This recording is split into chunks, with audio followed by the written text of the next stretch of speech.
Hello students, कैसे हो आप सब। मैं उम्मीद करता हूँ आप सब बहुत बढ़िया होगे और मेरी वीडियो को अब तक एंजॉय कर रहे होगे। आज स्टार्ट करते हैं part 4 of unit and dimension. अब यूनिट डायमेंशन का पार्ट 4 देखते हैं। इसमें हम देखेंगे, अभी तक हमने बहुत सारे डायमेंशन फॉर्मूला निकालना सीखा, मैकेनिकल क्वांटिटीज़ का देखा था और नॉन मैकेनिकल क्वांटिटीज़ का देखा था। अब हम क्या करेंगे, अब हम क्वेश्चंस पे प्रैक्टिस करेंगे, क्योंकि नीट और जेईई मेंस के एग्जाम्स किस पे बेस होते हैं, क्वेश्चंस पे। अगर क्वेश्चन पे आपकी पकड़ अच्छी है तो आप इजीली कोई भी क्वेश्चन। चलिए बच्चों, एक क्वेश्चन देखते हैं। बड़ा अच्छा क्वेश्चन है, बड़ा प्यारा क्वेश्चन है, बड़ा सुंदर क्वेश्चन है। ठीक है, आपको सुंदर क्वेश्चन कैसा होता है, ऐसा होता है। देखिए यहाँ पे फोर्स दिया है आपको, वेलोसिटी दिया, एक्सेलरेशन दिया, मोमेंटम दिया है। ये क्वेश्चन उसी की तरह जो अभी तक हमने पहले किए थे। ठीक है, आपने पहले वाली वीडियो देखिए ना। चलिए देखिए तो आपको समझ में आएगा। फोर्स दिया आपको, वेलोसिटी दिया, एक्सेलरेशन दिया, मोमेंटम दिया है और आपको बोला पी क्यू आर क्या कॉन्स्टेंट है। उनका क्या करना है, आपको डायमेंशन निकालना है। क्या निकालना है, डायमेंशन। ठीक है, अभी तक फोर्स का डायमेंशन फॉर्मूला तो हमें रटा होना चाहिए, रटा नहीं है तो रट लीजिए। MLT-2 नहीं रटा तो याद निकालना आता चाहिए, क्योंकि मैंने आपको हर अपनी वीडियो में आपको सिखाया है। ठीक है बच्चों, चलिए P क्या है, कांस्टेंट है। V क्या है, वेलोसिटी। वेलोसिटी डायमेंशन फॉर्मूला क्या होता है, LT-1, शाबाश। एक्सेलरेशन क्या होता है, LT-2, बहुत बढ़िया। Q। मोमेंटम डायमेंशन फॉर्मूला क्या होता है आपका, MLT-1 R। ठीक है, मैंने क्या बताया था आपको, अगर ये क्वांटिटी फोर्स है तो बाकी सबको भी क्या होना पड़ेगा, फोर्स होना पड़ेगा। क्योंकि एडिशन तब होता है जब तीनों क्वांटिटी इक्वल होती हैं। तो यहाँ पे इक्वल टू क्या दिया आपको, फोर्स दिया है, तो जाहिर सी बात है इसे भी फोर्स के इक्वल होना पड़ेगा, इसको भी फोर्स के इक्वल होना चाहिए, इसको भी किसके इक्वल होना पड़ेगा, फोर्स के। तभी आपका आंसर क्या आना चाहिए, फोर्स आएगा। आना चाहिए कि नहीं आना चाहिए। चलिए, मुझे लगता है मेरे साथ इंटेलिजेंट हो रहे हो। चलिए अब एक एक करके एक इक्वेट करेंगे हम। MLT-2 equal to LT-1 P। ठीक है, सेम LT-2 MLT-2, लास्ट वाला MLT-1 और MLT-2। अब तो आप कर ही सकते हो, मैं क्यों अपनी इंक बर्बाद करूं, समझ रहे हो आप, कंजूस नहीं हूं मैं। ठीक है, चलिए आप कर लोगे इसको।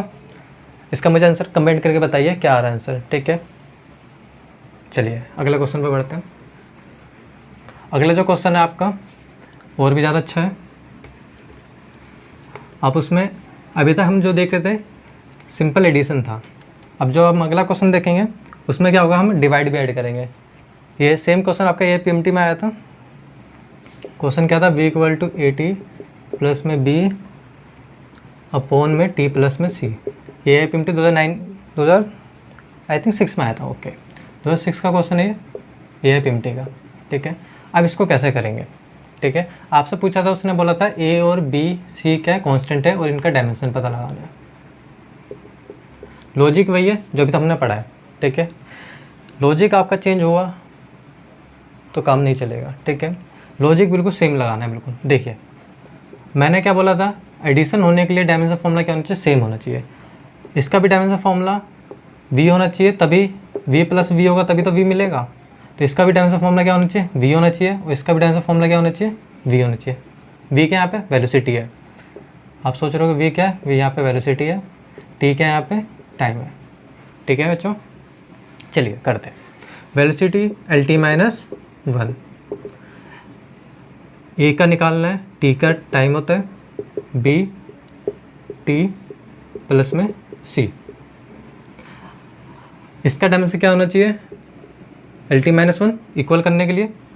चलिए अब पहले इस डिवाइड वाले को सोल्व कर लेते हैं, क्योंकि हमें इसका तो पता है लीनियर का कैसे सोल्व करना, सिंपल एडिशन करके। ठीक है, अब क्या करते हैं, पहले डिवाइड वाले को सोल्व कर लेते हैं। अब मैंने बताया था ऐड होने के लिए क्या कंडीशन है, बोलिए बोलिए क्या कंडीशन है, डायमेंशन सेम होना चाहिए। तो ये T है तो जाहिर सी बात C को भी T होना पड़ेगा, तभी ऐड हो सकता है, अदरवाइज नहीं हो सकते। एडिशन कब होगा, जब डायमेंशन सेम होगा। सब्ट्रैक्शन कब होगा, जब डायमेंशन सेम होगा। आई बात समझ में। इन दोनों को मुझे ऐड करना है तो डायमेंशन क्या होना चाहिए, सेम होना चाहिए। तो यहाँ से इतना क्लियर है, C के डायमेंशन क्या होगा, T। आई बात समझ में। चलिए आई तो बहुत बढ़िया, बहुत बढ़िया। चलिए C का पता चल गया। अब नीचे क्या है, ऐसी बात है T है, तो मैंने एक T लिख दिया। डी से मैंने बताया था ऐड करने के बाद एक ही बचता है, 2 नहीं लिखते कभी भी, तो T लिख दिया। अब इसको भी LT-1 होना चाहिए, इसको भी LT-1, पहले वाले तरह क्वेश्चन हो गया। चलिए इक्वल कर देते हैं। अब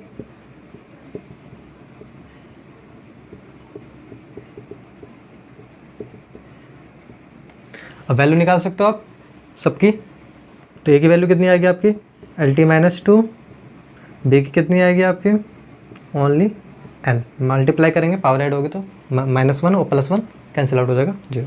क्लियर है। तो आपके सी की वैल्यू कितनी आ रही है T, बी की L, ए की LT-2। समझ में आ रहा है बच्चों? रिपीट करूँ? नहीं करना? कितने समझदार हो रहे हो आप सब, बड़ी खुशी हो रही है मुझे। समझ में आ गया? चलिए अगला बढ़ते हैं। अगला क्वेश्चन करते हैं इसी तरह डिवाइड का। रफ कर दूँ? कर ही देता हूँ, तो उतार लिया होगा। चलिए अगला क्वेश्चन देखते हैं।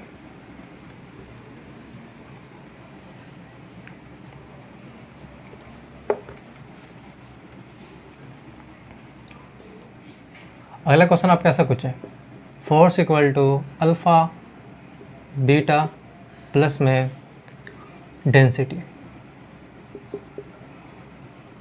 ऐसे करके क्वेश्चन लिखा है। आपसे बोला है अल्फ़ा और बीटा का डायमेंशन फॉर्मूला निकालिए।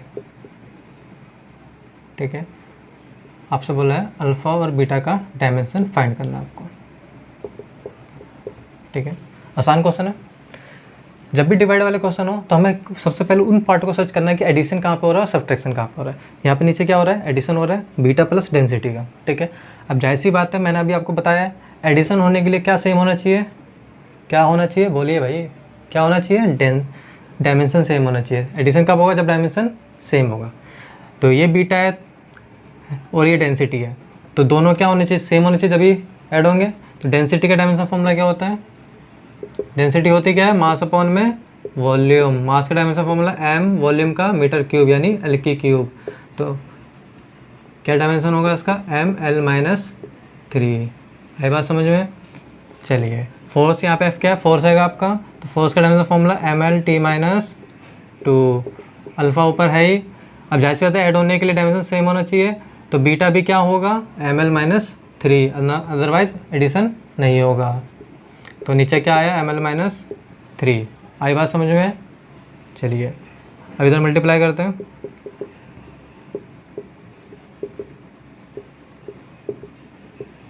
मल्टीप्लाई करेंगे पावर ऐड होगी, m के साथ m 2, l के साथ -1, t -2। माफ़ करिए एडिशन यहाँ पे 2 आएगा। ठीक है, तो अल्फ़ा और बीटा की दोनों वैल्यू निकल गई। बीटा की कितनी आ रही है आपके पास, कहाँ गया, ये रहा। समझ आया बच्चों? एक और बार रिपीट करो। चलिए देखते हैं। आपको फोर्स इक्वल टू दिया था अल्फ़ा अपॉन में बीटा प्लस में डेंसिटी। ठीक है, मैंने आपको पहले भी बताया ऐड करने के लिए क्या सेम होना चाहिए, डायमेंशन, अदरवाइज ऐड नहीं होंगे। समझ रहे हो? एडिशन होने के लिए क्या सेम होना चाहिए, डायमेंशन। और डायमेंशन सेम है तो मैं डायरेक्ट एडिशन कर सकता हूँ। तो जैसी बात है, इन दोनों सेम करने के लिए एक तो हमें दे रखा है डेंसिटी, तो ये भी क्या होना चाहिए, डेंसिटी होना चाहिए। क्या होना चाहिए, डेंसिटी। डेंसिटी का मान क्या होता है, मास अपॉन वॉल्यूम। वॉल्यूम क्या होता है, L की क्यूब, तो L ऊपर जाएगा, L-3 हो जाएगा। बहुत बढ़िया। अब ये सेम है करने के लिए तो ये इक्वल होना चाहिए, तो मैंने यहाँ लिख दिया। अब अल्फ़ा की वैल्यू मैं निकाल सकता हूँ क्रॉस मल्टीप्लाई करके, तो हो गया क्वेश्चन। ठीक है, तो डिवाइड वाले के क्वेश्चन भी आप कर सकते हो। मैं एक आपको होमवर्क देता हूँ, आपको उसको मुझे कमेंट करके बताना क्या आंसर आ रहा है। ठीक है, मान लीजिए आपको दिया था पावर, ठीक है, ए ऊपर कांस्टेंट है, ठीक है, नीचे क्या है, v माइनस बीटा। मान लो ये अल्फ़ा, ए और बीटा ले लेते हैं। ठीक है, नीचे वेलोसिटी है माइनस बीटा है। ठीक है, आपको ए और बीटा का डायमेंशन बताना है। पी के यहाँ पे पावर है, मैं लिख देता हूँ, कन्फ्यूजन नहीं होनी चाहिए आपको। वी के यहाँ पे वेलोसिटी, पी पावर है, वी वेलोसिटी है। अल्फ़ा सॉरी ए और बीटा का आपको क्या निकालना है, अल्फ़ा मान लो, कोई नहीं, कन्फ्यूजन ना हो। अल्फ़ा और बीटा का क्या निकालना है आपको, डायमेंशन। जो मर्जी बोलो, क्वेश्चन सेम ही होना है। ठीक है, चलिए इसका मुझे आंसर आपको कमेंट करके बताना है। मैं आपके आंसर का बहुत वेट करता हूँ। ठीक है,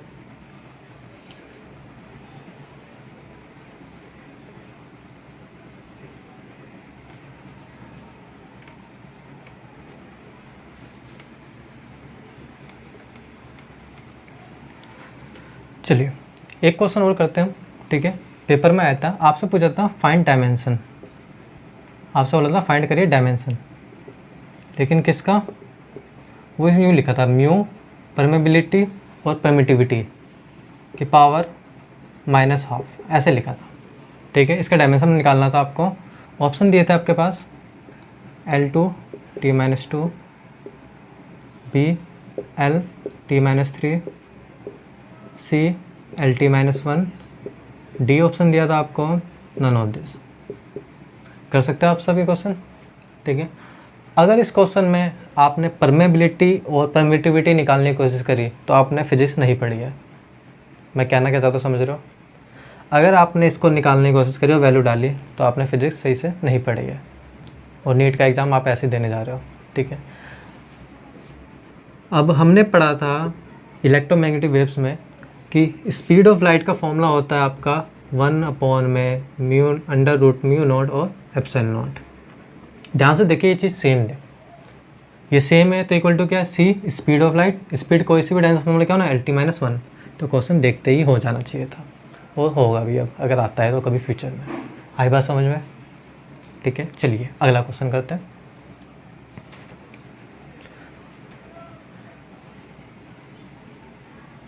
अभी तक हमने डायमेंशन का यूज नहीं किया है। डायमेंशन का जो प्रैक्टिकल जनरली हम फिजिक्स में करते हैं वो इसलिए करते हैं किसी भी फॉर्मूला को हम चेक करते हैं वो करेक्ट है कि नहीं। किसी फॉर्मूले को आपको पता लगाना है सही लिखा है या नहीं लिखा, तो वो डायमेंशनली करेक्ट होना चाहिए। तो उसके लिए क्या करते हैं, लेफ्ट हैंड साइड और राइट हैंड साइड को इक्वल करते हैं, ठीक है बच्चों। चलिए एक उसको भी देख लेते हैं एग्जाम्पल। हालांकि नीट के एग्जाम में वो आता नहीं है, लेकिन हम एक बार देख लेते हैं, कंसेप्ट पढ़ रहे हैं।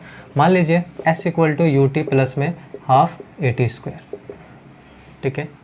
आपने पढ़ा होगा इक्वेशंस, ठीक है, इक्वेशन ऑफ मोशन है। अब आपको एक फॉर्मूला चेक करना है, ये फॉर्मूला सही लिखा है कि नहीं लिखा। अब फॉर्मूला सही है तो डायमेंशनली करेक्ट होना चाहिए। कोई फॉर्मूला आपको रेंडमली मिल जाए, आपको पता लगाना है सही है गलत है, तो आपको क्या पता चेक करना है, डायमेंशनली चेक करना है। कैसे चेक करना है? डायमेंशनली। बहुत बढ़िया। एस क्या होता है? डिस्टेंस होता है। डिस्टेंस अमाउंट क्या होता है? एल। यू क्या होता है? वेलोसिटी, तो L-1। टी क्या होता है? टाइम। गिनती का कोई लेना देना नहीं होता, मैंने पहले ही बताया। गिनतियों का कोई भी डायमेंशन नहीं होता है, याद रखिएगा बात। इसे लिख लीजिए, टैटू बना लीजिए, कहीं पे भी कर लीजिए, जो मर्जी कर लीजिए, मुझे लेना देना नहीं, लेकिन आपको पता होना चाहिए, ठीक है। चलिए तो ये मैं लिख देता हूँ। कांस्टेंट कौन से वाले? न्यूमेरिकल्स, नंबर वाले। हैज़ नो डायमेंशन, उनका कोई भी डायमेंशन नहीं होता, ठीक है। इस बात को लिख लेना कहीं पे भी। एक्सेलरेशन टाइम का फॉर्मूला क्या होता है आपका? L-2। यहाँ पे टाइम पे स्क्वायर है तो टी पे स्क्वायर। अभी टी स्क्वायर टी कट जाएगा, एल बचेगा ओनली। यहाँ पे ये टी कट गया तो क्या बचा यहाँ पे? एल प्लस में एल। अब मैंने बताया था एल प्लस एल 2L नहीं होता है, क्या होता है? एल होता है। बहुत बढ़िया। तो LHS इक्वल टू किसके हुआ आपका? RHS। तो हमने चेक कर लिया कोई फॉर्मूला आपका करेक्ट है या फिर इनकरेक्ट है यूजिंग डायमेंशन। आई बात समझ में? पहला एप्लीकेशन समझ में आया। अब दूसरा एप्लीकेशन सीखते हैं, बहुत ज़्यादा इंपॉर्टेंट एप्लीकेशन है। उसके बेसिस पे नीट में 4 साल लगातार क्वेश्चन आए हैं। कितने साल? 4 साल, उससे भी ज़्यादा आया है, ठीक है। चलिए अब उस पर प्रैक्टिस करते हैं और समझते हैं।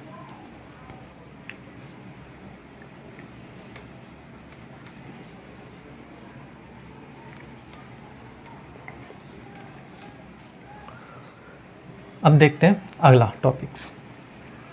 अगला जो यूज़ है डायमेंशन का वो होता है किसी फॉर्मूले को ड्राइव करना। क्या करना? किसी फॉर्मूले को ड्राइव करना। वो उस ड्राइव करने के लिए क्या करना पड़ेगा? आप सोच रहे होगे ड्राइव करने के लिए हमेशा आपको क्वेश्चन में कुछ ना कुछ वो हिंट देगा। क्या देगा बच्चों? हिंट देगा। हिंट के बिना तो आप कुछ कर नहीं सकते, मुझे पता है। चलिए ताना नहीं मार रहा, ठीक है। चलिए अगला। चलिए स्टूडेंट्स एक क्वेश्चन और करते हैं हम। इस क्वेश्चन में हमको एक अलग तरीका समझना है और अलग तरीके से इस क्वेश्चन को सॉल्व करना है। हालांकि ये भी क्वेश्चन किसका है? डायमेंशन का है। किसका क्वेश्चन है? डायमेंशन का। चलिए इस क्वेश्चन को करने के लिए आपको क्या करना है, सबसे पहले समझते हैं। आपको क्वेश्चन में सारा डेटा देगा, बस आपको उस डेटा को एनालाइज करना है, ठीक है, कि कहना क्या चाहता है क्वेश्चन में। क्वेश्चन ने बोला है force, velocity and time are taken as a fundamental units, ठीक है, फंडामेंटल यूनिट्स है। Then dimension of mass are, आप जो बोला है FVT को आपको एक फंडामेंटल यूनिट्स की तरह लेना है, ठीक है। उसके बाद आपको मास का डायमेंशन निकालना है। इस तरह के जो भी क्वेश्चन होते हैं, 3-4 क्वेश्चन आए हुए हैं नीट के एग्जाम से, वो कंटिन्यू हर साल में आए हैं। इधर 2014 का है, उसका हम 15, 16 और 18 चारों का करेंगे, ठीक है। चलिए इस क्वेश्चन करने के लिए आपसे किसका निकालने को बोला है? मास का। तो मास को एक साइड निकाल लिख देंगे। उसके बाद बोला है ये सारी यूनिट्स हैं, तो इनको क्या लिखेंगे? इक्वल टू मान लेंगे सोल्व करते समय, ठीक है। तो फोर्स को मानना, क्या बोला? वेलोसिटी बोला है और टाइम बोला है, और उनके ऊपर ABCD लिख देंगे पावर में, ठीक है। सबसे पहला स्टेप यही है। जिसको निकालना है उसको इस तरफ लिखेंगे लेफ्ट हैंड साइड में, ठीक है। और जो भी उसके बाद बोला है टेकन लिया है या डायरेक्टली प्रोपोर्शनल जो भी मोल है उसके बाद उनको एक साइड लिख देना है, वही मल्टीप्लाई में। फिर उनके बाद क्या ले लेंगे, पावर ABC हमको पावर मान लेनी है, ठीक है बच्चों। अब सबका क्या लिखना है आपको, डायमेंशन, क्योंकि डायमेंशन के थ्रू निकालना है क्वेश्चन को तो डायमेंशन लिखना पड़ेगा। तो मास का डायमेंशन क्या होता है, कैपिटल M। फोर्स का डायमेंशन फॉर्मूला रटा होना चाहिए अब तो, ml2 - 2, ठीक है, पावर A हो गई। Velocity dimension formula LT - 1 power B। Time का डायमेंशन फॉर्मूला T, ठीक है। अब इसके बाद क्या करेंगे, इसके बाद क्या करना है आपको, जो जो पावर है सबको अलग अलग कर दो। M पे पावर कितनी है यहाँ पे A, तो मैंने साइड में लिख दिया। M जितने भी होते हैं उनको एक साथ कर देते हैं, ये हो गया। यहाँ पे L की पावर कितनी है A, यहाँ पे L की पावर कितनी है B, ठीक है। अगर आपको कन्फ्यूजन हो रही है तो सबसे पहले अलग अलग लिख दो, ठीक है, उसके बाद आप अपने अकॉर्डिंग कर सकते हो। मैंने सबको अलग अलग लिख दिया, A सब में डिवाइड कर दिया। इसी तरह इसमें B T - B, इसी तरह T, ठीक है बच्चों यहाँ तक। चलिए यहाँ पे आपके लेफ्ट हैंड साइड में क्या है, मास आएगा। अब क्या करेंगे, यहाँ पे जो जो M की पावर है और L की पावर है, T की पावर, उनको एक साथ लिखेंगे। कैसे लिखेंगे, चलिए देखिए। M पे यहाँ पे कितनी पावर है A, और कोई M है नहीं, तो अकेले M को हमने लिख दिया।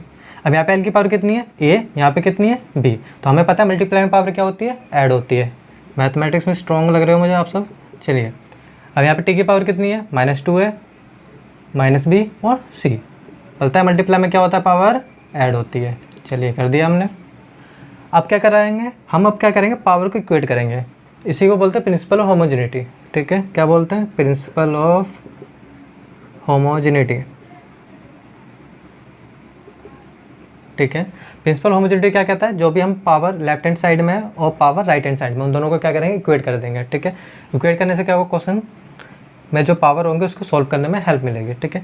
यहाँ पे M की पावर कितनी है A, यहाँ पे कितनी है 1, तो A की वैल्यू यहाँ से कितनी आ जाएगी 1, ठीक है। क्या पे L है नहीं, क्या T है नहीं, तो जब T नहीं है तो उनकी पावर कितनी होगी 0, तो A + B जब है नहीं तो किसके इक्वल होगा 0, तो L यहाँ पे था नहीं तो इसलिए मैंने किसके इक्वल रख दिया 0 के। तो यहाँ पे भी T है लेफ्ट हैंड साइड में नहीं है, तो यहाँ पे भी इसको किसके इक्वल रखेंगे, -2A -B प्लस में C = 0। अब आपका काम क्या है, A B C की वैल्यू निकालनी है, उसके बाद यहाँ रख देनी है, क्वेश्चन कंप्लीट। आई बात समझ में। मुझे लग रहा है आपको सबको क्वेश्चन लेंथी लग रहा है, लेंथी नहीं है, बस थोड़ा सा एक प्रैक्टिस चाहिए, उसके बाद एक क्वेश्चन बड़ा स्मूथली होता है, ठीक है। पेपर में A की वैल्यू तो आपको देखते निकल गई, A की वैल्यू यहाँ डालेंगे तो B की वैल्यू कितनी आएगी -1। A और B की वैल्यू आ गई, अब यहाँ पे डालेंगे तो C की वैल्यू मिल जाएगी, तो डालते हैं।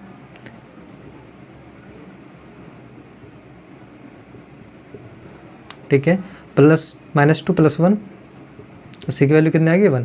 A और B और C की दोनों की वैल्यू आ गई, चलिए डाल देते हैं। तो मास किसके इक्वल आएगा आपका, मैं ABC की वैल्यू यहाँ डाल रहा हूँ। A की वैल्यू कितनी है आपकी 1,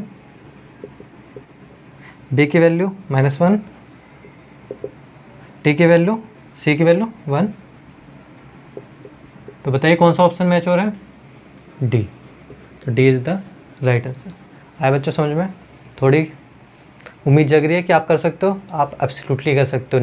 नीट क्या, आप बहुत अच्छे अच्छे पेपर निकाल सकते हो, बस अपने आप पे क्या रखना है आपको, विश्वास। विश्वास से बड़ी कोई पावर नहीं होती है, ठीक है बच्चों। चलिए अगला क्वेश्चन देखते हैं, और भी आपको कुछ सीखने को मिलेगा उस अगले क्वेश्चन में। चलिए बच्चों अगला क्वेश्चन करते हैं। जो हमने पिछला क्वेश्चन किया था उसी टॉपिक पे बेस्ड क्वेश्चन है, ये भी नीट 2016 में आया था, ठीक है बच्चों। चलिए बड़ा ही मज़ा आया अभी तक जो क्वेश्चंस करें, आशा करता हूँ आ रहा है ना मज़ा। कमेंट करके बताइए कितना मज़ा आ रहा है, ठीक है, उस हिसाब से आएंगे क्वेश्चन होंगे बढ़िया बढ़िया।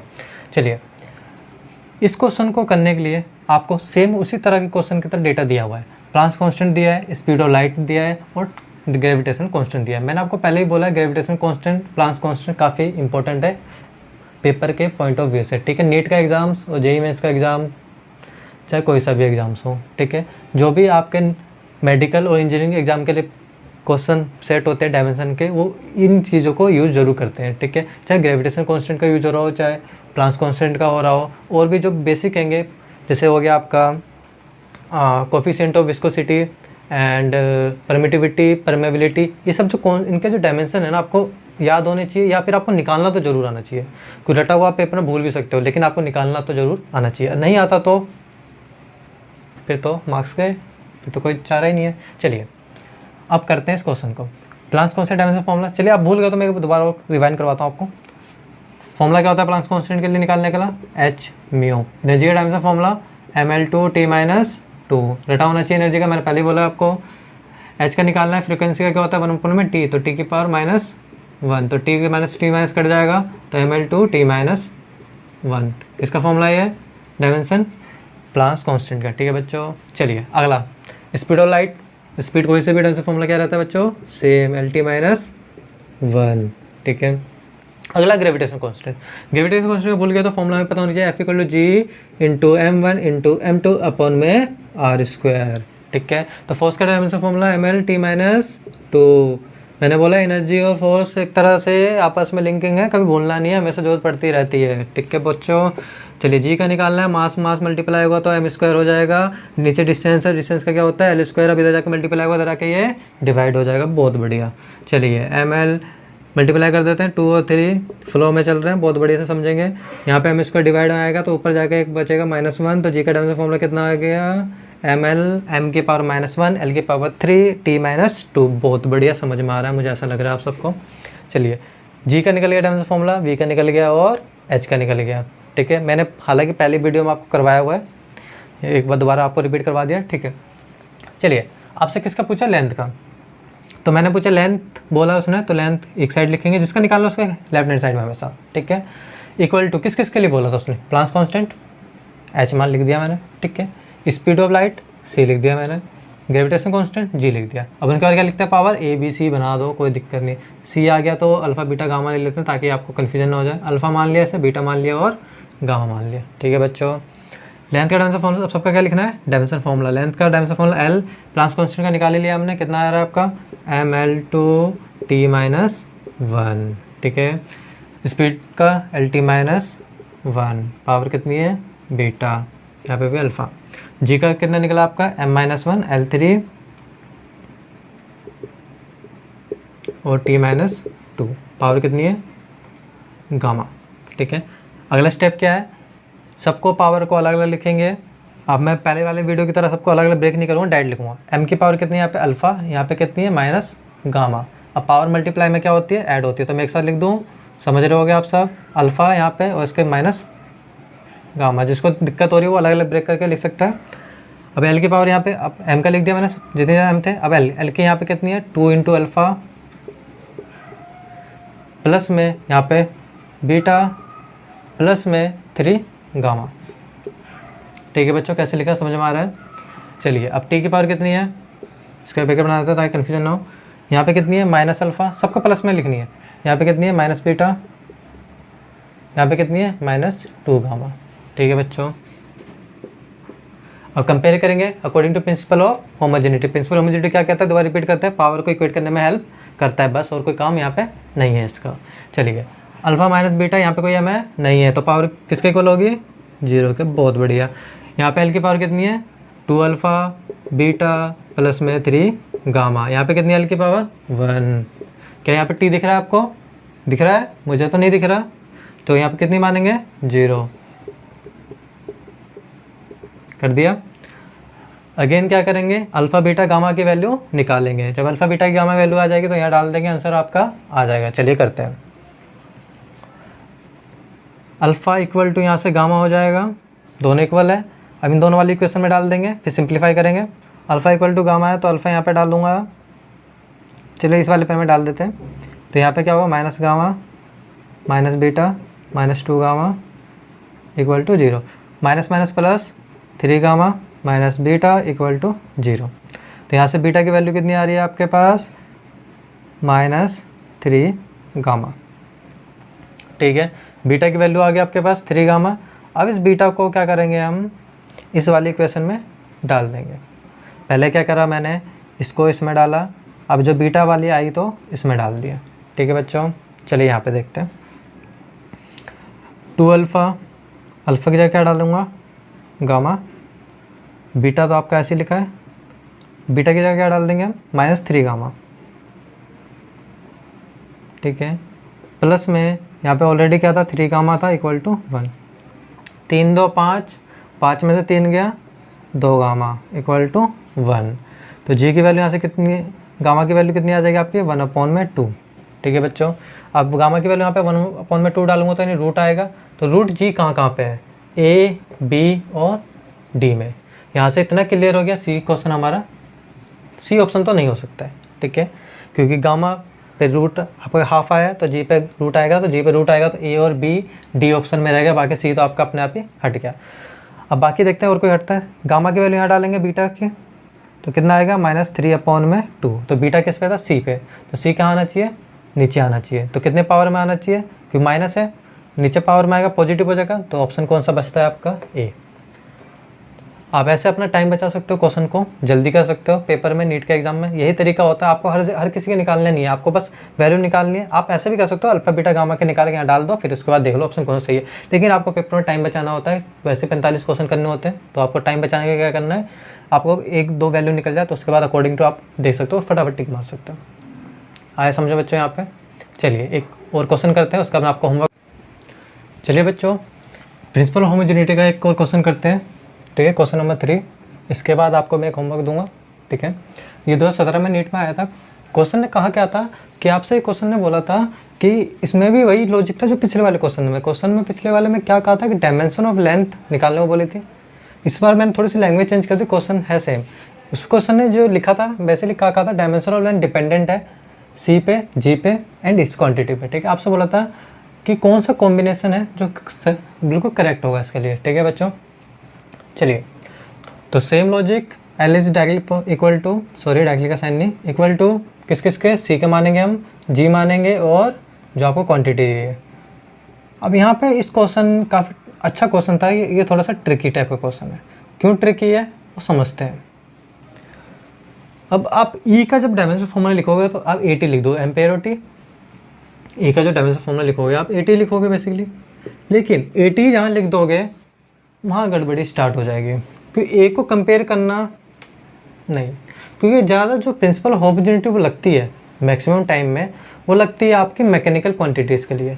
ठीक है, और ये कौन सी है, नॉन मैकेनिकल क्वांटिटी है, तो इसको कन्वर्ट कर सकते हैं मैकेनिकल क्वांटिटी में। समझ रहे हो मैं कहना क्या चाहता हूँ। मेरे कहने का मतलब है कि इसको अगर डायमेंशनली सॉल्व करेंगे, प्रिंसिपल जो हमने अभी तक पिछले क्वेश्चन में जो मेथड लगाया था, वो ही सेम मेथड अगर इसमें अप्लाई किया तो गलत हो जाएगा। अब वो क्या गलती होगी वो देखने वाली बात है। ठीक है, चलिए इस क्वेश्चन को अलग तरीके से कैसे करना है वो देखते ध्यान से। अगर आपने 12th क्लास में पढ़ा हुआ इलेक्ट्रोस्टैटिक में क्वेश्चन था आपका कि F = K Q1 Q2/r², between two charges force कितना लगता है, F = K Q1 Q2/r²। K की वैल्यू कितनी होती है, 1/4πε0 होती थी कि नहीं होती थी। अब ध्यान से देखिए, अगर क्या इलेक्ट्रॉन भी चार्ज होता है कि नहीं होता, तो मैं इन दोनों को चार्ज मानूँ, ई तो ई का स्क्वायर हो जाएगा।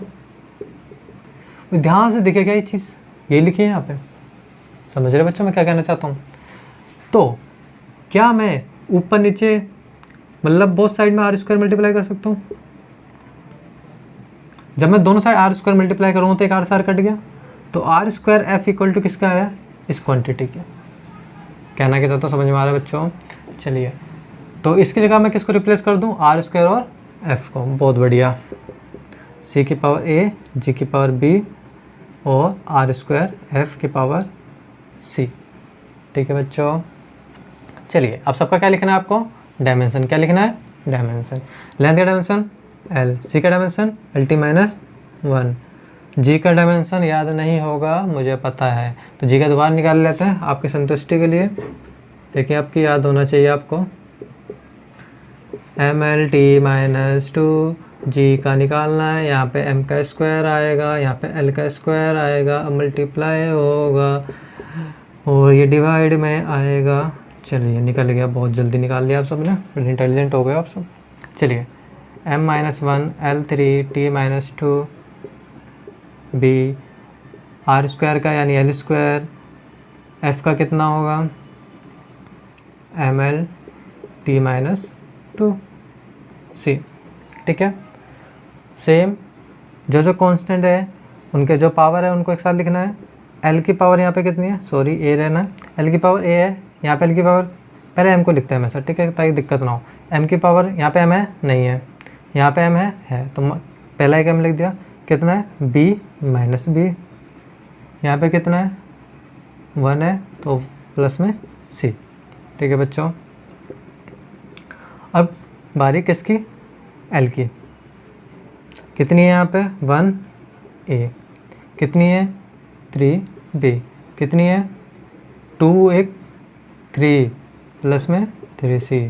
ठीक है, क्यों, यहाँ पे l 2 थे, मल्टीप्लाई होगा तो पावर ऐड हो जाएगी। ठीक है, 3 हो जाएगा, 3c लिख दिया मैंने।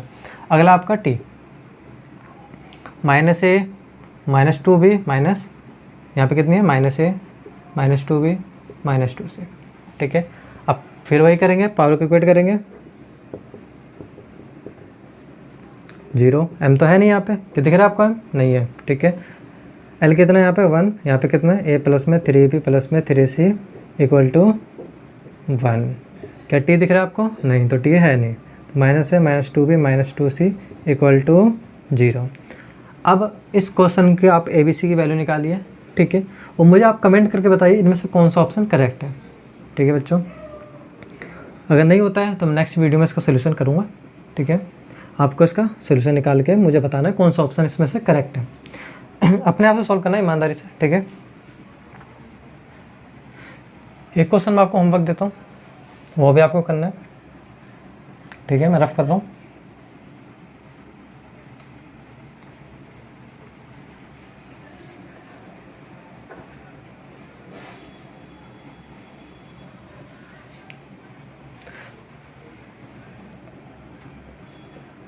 ठीक है, अगला क्वेश्चन है, आपको कमेंट करके बताना है कि उसका सोल्यूशन, उसका आंसर क्या आ रहा है आपको। ठीक है, आपसे बोला है फोर्स और आपसे बोला एक्सेलरेशन और आपसे बोला है मोमेंटम। तीनों क्वांटिटी पे आपसे बोला है डिपेंडेंट है। ठीक है, तीनों क्वांटिटी के डिपेंडेंट है। तो आपसे बोला है अब मुझे टाइम का डायमेंशन बताइए कि क्या होगा जो इन तीनों से रिलेटेड हो। समझा क्वेश्चन क्या कहना चाहता हूँ, आपको टाइम का डायमेंशन पूछा। जैसे अभी तक अपने क्वेश्चन को मैंने इसको लिखा नहीं पूरी थ्योरी में, बस समझा दिया। आपको बोला है फोर्स एक्सेलरेशन मोमेंटम से डिपेंडेंट है और आपसे पूछा है टाइम का डायमेंशन निकालिए। ठीक है, अब मुझे इसका सोल्यूशन कमेंट करके बताइए और इसका बताइए। ठीक है बच्चों, चलिए, उम्मीद करता हूँ आप सबको अभी तक मेरी वीडियो समझ में आ रही होगी और जो भी हमने कंटेंट पढ़ा है इतना सफिशिएंट है नीट के एग्जाम के लिए। और आपको और भी कोई क्वेश्चन डाउट है जो डायमेंशन से रिलेटेड है, आप मुझे कमेंट करके पूछ सकते हो। ठीक है, उसका मैं रिप्लाई ज़रूर करूँगा अगली वीडियो में। जो तब तक के लिए गुड बाय।